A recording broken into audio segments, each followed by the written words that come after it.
last previous lecture 6 we discussed about need of comparators, its classification, its working mechanism, its advantage and disadvantage। और slip gauge के बारे में भी हम लोगों ने कुछ जाना था, इसके टाइप्स क्या हैं और एसेसरीज क्या हैं, और लेंथ बार के बारे में भी कुछ जाने थे। So in this lecture 7 we will discuss about some another type of comparators like as dial indicators, जिसमें कि हम जानेंगे कि यह कैसे कार्य करता है, इसके डायग्राम के बारे में और इसका उपयोग कहाँ कहाँ किया जाता है। Another type of comparator which is known as sigma comparator, इसके भी कार्य, डायग्राम, एप्लीकेशन और एडवांटेज के बारे में हम लोग जानेंगे। So let us start with dial indicator. Dial indicator सबसे पहले हम जान ले कि यह एक मैकेनिकल कंपैरेटर है। जैसा कि हम पहले स्लाइड में भी दिखा चुके हैं कि यह एक डायल इंडिकेटर को शो कर रहा है। ये जो है हमारा डायल इंडिकेटर के सेटअप को शो कर रहा है। अब हम तो डायल इंडिकेटर को हम लोग डायल गेज के नाम से भी जानते हैं। यह एक प्रकार का मेजरिंग और कंपेयरिंग इंस्ट्रूमेंट होता है जो कि इंडस्ट्रीज में ज़्यादातर इस्तेमाल में लाया जाता है। इस इंस्ट्रूमेंट्स के द्वारा अलाइनमेंट को भी मेजर किया जाता है और अलाइनमेंट भी किया जाता है। अब हम जानेंगे कि इसके कितने प्रकार होते हैं। तो ये जनरली 2 प्रकार के होते हैं। पहला प्लंजर टाइप डायल गेज या डायल इंडिकेटर, दूसरा होता है लीवर टाइप या लीवर डायल गेज और लीवर डायल इंडिकेटर। तो जैसा कि हम जान रहे हैं कि डायल गेज के द्वारा हम डिफरेंसेस को भी चेक कर सकते हैं। इसके माध्यम से हम किसी भी सरफेस को वह कितना फ्लैट है, उसके फ्लैटनेस को, राउंडनेस को, कोई भी सर्कुलर बार है तो उसके राउंडनेस को भी चेक कर सकते हैं। सो यह जो है किसी भी ऑब्जेक्ट के वेरिएशंस के डिफरेंस को दर्शाता है और हम इसे कंपैरिजन करते हैं किसी भी स्टैंडर्ड वैल्यू के साथ, जो कि एक स्टैंडर्ड सरफेस है, जो कि किसी भी हम दूसरे सरफेस से लिए हैं उससे या उसमें भी कोई प्रोडक्ट का डेवलपमेंट या मैन्युफैक्चरिंग जब किया जाता है तब यह जो है रैक और पिनियन के प्रिंसिपल पर वर्क करता है। इसका जो लिस्ट काउंट होता है आपका 0.001 mm होता है। इसके मेन कंपोनेंट्स क्या क्या हैं उसके बारे में हम लोग थोड़ा जान लें। तो जैसा कि इस स्लाइड में दिखाया गया है, इसके मेन कंपोनेंट सर्कुलर बॉडी जो कि ये है आपका circular body, round graduated dial जो कि ये सब डायल किया हुआ है, डायल में कुछ है। तीसरा नंबर पॉइंटर, ये पॉइंटर हुआ, और गियर ट्रेन जो कि इसके अंदर स्ट्रक्चर में गियर टेक्नोलॉजी कौन सा गियर वर्क प्रिंसिपल पर करता है उसके बारे में डिस्कस करना। और सबसे लास्ट नंबर लीवर और प्लंजर जो कि सबसे नीचे है। तो वर्किंग और कंस्ट्रक्शन के बारे में हम लोग जाने तो सबसे पहले हमारे पास एक सर्कुलर, यहाँ हमने डायग्राम में दिखाया है। तो सबसे पहले हमारे पास एक सर्कुलर केस होती है। इसमें जो है हमारा सबसे पहले एक सर्कुलर केस है जो कि यहाँ दोनों फिगर में दिखाया गया है। एक केस है, इसके अंदर मेटालिक पर हम ग्रेडेड डायल स्केल होता है जो कि ये डिफरेंट स्केल रीडिंग्स को शो कर रहा है, जिसमें कि 0, 10, 20, 40 एटसेट्रा। अब हम इसके अंदर एक पॉइंटर लगाते हैं जो कि बड़ा निडल कहलाता है, जो कि पॉइंटर जो है ये हमारा पॉइंटर कहलाता है। ये जो है मेरा ये पॉइंटर कहलाता है जो कि रीडिंग को शो करता है। और एक छोटा स्मॉल पॉइंटर भी होता है जो कि मेन ग्रेडिंग को शो करता है। इससे रीडिंग का कार्य किया जाता है। अब बड़े केस वाले को हम फॉरवर्ड की तरह रीडिंग होती है जबकि छोटे वाले में हम बैकवर्ड की तरफ रीडिंग होती है। छोटे वाले से हम बैकवर्ड और फॉरवर्ड दोनों में यह रीडिंग ले सकते हैं। यह डिपेंड करता है कि हम कौन सा मैकेनिज्म इसमें इस्तेमाल कर रहे हैं या कौन सा गियर ट्रेन का इस्तेमाल कर रहे हैं। बड़े सर्कुलर केस से एक स्ट्रीम फिक्स होता है जिससे कि हम प्लंजर कहते हैं। ये प्लंजर हुआ, प्लंजर कहते हैं। और प्लंजर के नीचे हमारा कांटेक्ट पॉइंट लगा होता है जो कि ये है। कांटेक्ट पॉइंट लगा होता है जो कि सरफेस के साथ कांटेक्ट बनाता है, जो कि मेरा जो है ये सरफेस जैसा कि इस फिगर में बताया गया है। इस फिगर में बताया गया है एक ब्लॉक है, ब्लॉक के साथ ये मेरा कांटेक्ट पॉइंट जो है मेरा कांटेक्ट में है। अब हम डायल गेज को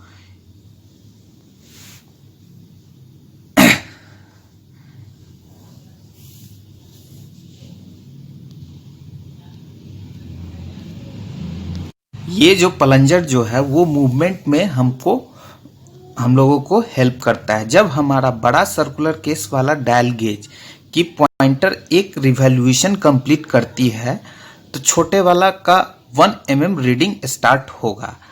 सिमिलरली जब बिग पॉइंटर 2 से 3 चक्कर लगाएंगे तो छोटे वाला जो रीडिंग होगा वो मेरा 2 mm 3 mm होगा। इसी प्रकार हम लोग जितने भी टर्न्स को काउंट करेंगे उतना वो रीडिंग हमें शो करेगा। अब हम डायल गेज के इंटरनल अरेंजमेंट्स को देखते हैं जो कि इस स्लाइड के डायग्राम में दिखाया गया है।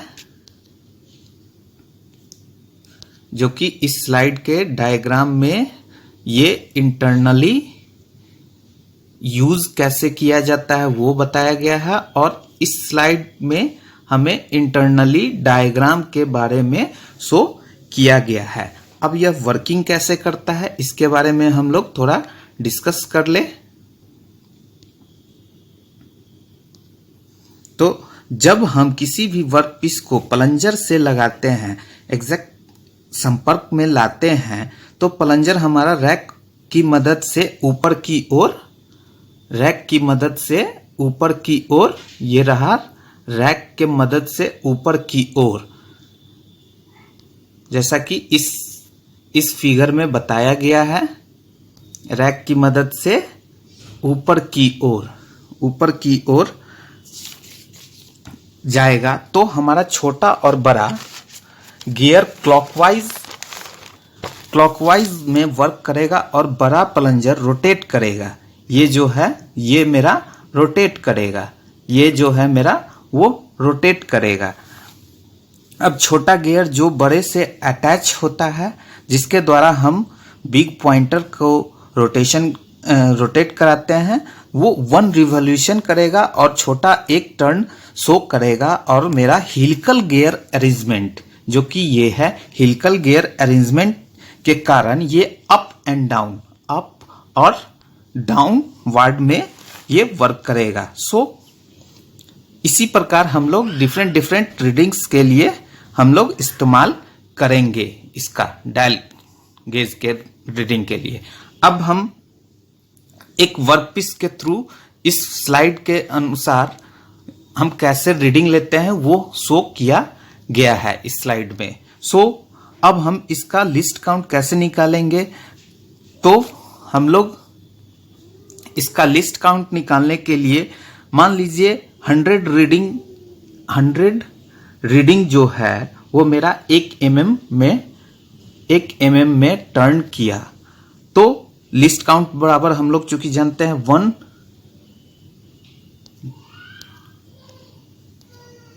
लिस्ट काउंट में हम लोग जानते हैं हम लोग 1 revolution of main scale divided by number of deviation moved on dial scale. So एक रिवॉल्यूशन में मेन स्केल पर 1 mm शो करेगा। तो नंबर ऑफ डेविएशन जो है मेरा कितना है 1 डिवाइडेड बाय 100। चूंकि स्केल पे हम लोग 1 लिए हैं, मेन स्केल पे हम लोग 1 लिए हैं, और number of deviation movement on dial scale जो है जो कि मेरा 100 है। तो दोनों को हम डिवाइड करेंगे तो हमें कितना प्राप्त होगा 1 divided by 100 is equal to 0.01 mm। So ये मेरा least count of dial indicator हो गया। सो डायल गेज और डायल इंडिकेटर्स के एप्लीकेशंस के बारे में हम लोग जानते हैं। तो यह कंपेरिजन करता है कि 2 हाइट या डिस्टेंस के बीच एक स्टैंडर्ड वैल्यू से एरर को फाइंड करने के लिए, जैसा कि रफनेस, फ्लैटनेस, राउंडनेस, टेपर्डनेस एक्सेट्रा को फाइंड करने के लिए, एक्यूरेट मेजरमेंट ऑफ डिफरेंशिएशन को पता करने के लिए, लेथ सेंटर्स और पंपिंग सिस्टम्स के अलाइनमेंट को चेक करने के लिए भी इसका इस्तेमाल किया जाता है, मिलिंग मशीन में टर्निंग को चेक करने के लिए, और शेपर मशीन में सरफेस और वाइस के बीच पैरेललिज्म को चेक करने में भी इसका इस्तेमाल किया जा सकता है। जबकि इस स्लाइड में फिगर के माध्यम से कुछ इंस्ट्रूमेंट्स को यूज दिखाया गया है।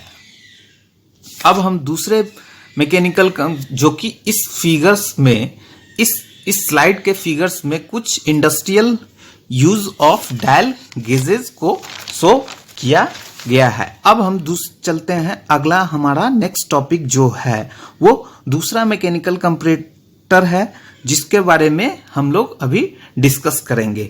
यह एक प्रकार का मैकेनिकल कंपैरेटर है जिसको कि हम लोग सिग्मा कंपैरेटर्स के नाम से जानते हैं।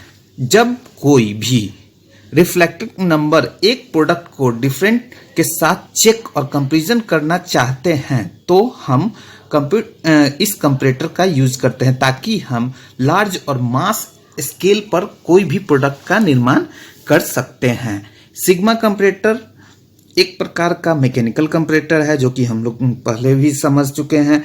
इस कंपैरेटर के कांटेक्ट पॉइंट पर हम कोई भी ऑब्जेक्ट को रखते हैं, जो कि इस फिगर के माध्यम में दिया गया है। इस फिगर में हम लोग शो करते हैं,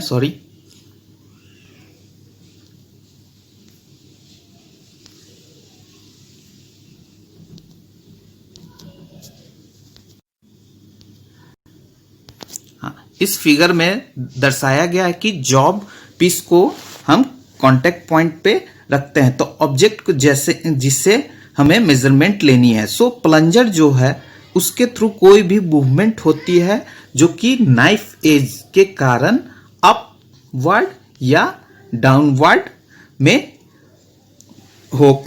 ये मूवमेंट होगा, जो कि एक लिंकेज के जरिए यहाँ पर हमारा अरेंजमेंट से पता लगता है। हमें प्लंजर के छोटे डिस्टेंस और मूवमेंट को एक लार्ज स्केल पर रीडिंग होता है, जो कि ये मेरा स्केलिंग पर रीड कर सकते हैं। सिग्मा कंपैरेटर्स के मेन पार्ट्स क्या कौन कौन से हैं? तो प्लंजर होते हैं इसके मेन पार्ट्स, नाइफ एज होते हैं, स्क्रू होते हैं, वेयरिंग ब्लॉक होते हैं। सिग्मा कंपैरेटर जो है हमारा लिंकिंग मैकेनिज्म पर वर्क करते हैं। अब हम इसके वर्किंग प्रिंसिपल्स के बारे में जानेंगे, कैसे यह वर्क करता है। तो सिग्मा कंपैरेटर में एक प्लंजर लगा होता है जिसमें कि एक नाइफ एज स्क्रू के माध्यम से अटैच होता है, और इसमें जो है यह जब फिक्सेबल होता है, जब हमारा कोई भी वर्क पीस कॉन्टेक्ट प्लंजर से लगे हुए कॉन्टेक्ट पॉइंट पर जाएगा, अटैच होगा, तो जिसके कारण कि वो प्लंजर जो होगा वो मूवमेंट अपवर्ड या डाउनवर्ड होगा, जिसके कारण कि मेरा नाइफ एज जो है वो अपवर्ड या डाउनवर्ड के तरफ मूवमेंट करेगा। और ये जो ब्लॉक है, इस ब्लॉक के बगल में हम लोगों ने एक ये फिगर जो है ये शो कर रहा है मेरा एक फिक्स्ड ब्लॉक और एक होता है मूवेबल ब्लॉक। जो कि मूवेबल ब्लॉक कोई भी वेरिएशन जब हम कोई भी रीडिंग लेंगे तो उसमें फिक्स ब्लॉक तो मेरा फिक्स रहेगा, बट मूवेबल ब्लॉक जो है उसके कारण मेरा डेविएशंस का पता चलेगा और हमारा रीडिंग आएगा। अब हम इस फिगर को फ्रंट व्यू के में शो किया गया है। अब मूवेबल ब्लॉक और फिक्सेबल ब्रिज की एक्सियल को रोटेशन को लाइन शो की गई है। अब हम एक मूवेबल ब्लॉक से लंबी एक लेंथ लगी होती है जिसे हम लोग वाई आर्म कहते हैं। इसे हम लोग वाई आर्म कहते हैं। इसे हम लोग वाई आर्म कहते हैं, जिसमें कि एक डायल ब्रॉन्ड से जुड़ा होता है, जिसमें कि एक पॉइंटर स्पेंडल से जुड़ा रहता है, जो कि मेजरिंग रीडिंग के कारण हमें रोटेशन होता है और रोटेशन पर दिए गए स्केल पॉइंटर के जरिए हम लोग रीडिंग इस्तेमाल में लाते हैं। तो इसका ये वर्किंग हुआ, यह कैसे काम करता है। अब हम इसके कुछ एडवांटेज के बारे में जानेंगे। ये मेरा इन सभी इस स्लाइड्स में हम कैसे रीडिंग पॉइंटर्स के जरिए कैसे वेरिएशन हुआ उसको शो अप किए हैं। कैसे मेरा ये देखिए, यहाँ मेरा 90 डिग्री पे वी आर्म है, बट यहाँ कुछ रीडिंग लेने पर ये मेरा 90 डिग्री से डेविएट करके मूव कर गया कुछ एंगल पे, जो कि मेजरमेंट हमारा शो किया। अब हम सिग्मा कंपैरेटर्स के कुछ एडवांटेज और डिसएडवांटेज के बारे में जान लेते हैं। तो एक्सटर्नल सोर्स ऑफ एनर्जी की आवश्यकता इसमें नहीं होती है। यह एक चीपर और पोर्टेबल होती है। छोटा और कॉम्प्लेक्स डिजाइन होता है, जिसके कारण कि इसे हम कहीं भी मूवमेंट ले जा सकते हैं। सिंपल लीनियर स्केल होने के कारण इजी टू रीड होता है। अब इसके कुछ डिसएडवांटेज भी है। तो रेंज जो लिमिट होता है, इसका लिमिटेड पीरियड्स के लिए ही इस्तेमाल किया जाता है। पॉइंटर स्केल सिस्टम में एरर आने की संभावना ज्यादा होती है। मूविंग पार्ट्स के बीच फ्रिक्शन वाइब्रेशन के होने के कारण यह एक्यूरेसी में कमी आ जाती है। इंस्टेंट में सेंसिटिव होता है। आज के लेक्चर में इतना ही। कल हम लोग कुछ अनदर टाइप ऑफ कंपैरेटर्स के बारे में डिस्कस करेंगे। Thank you.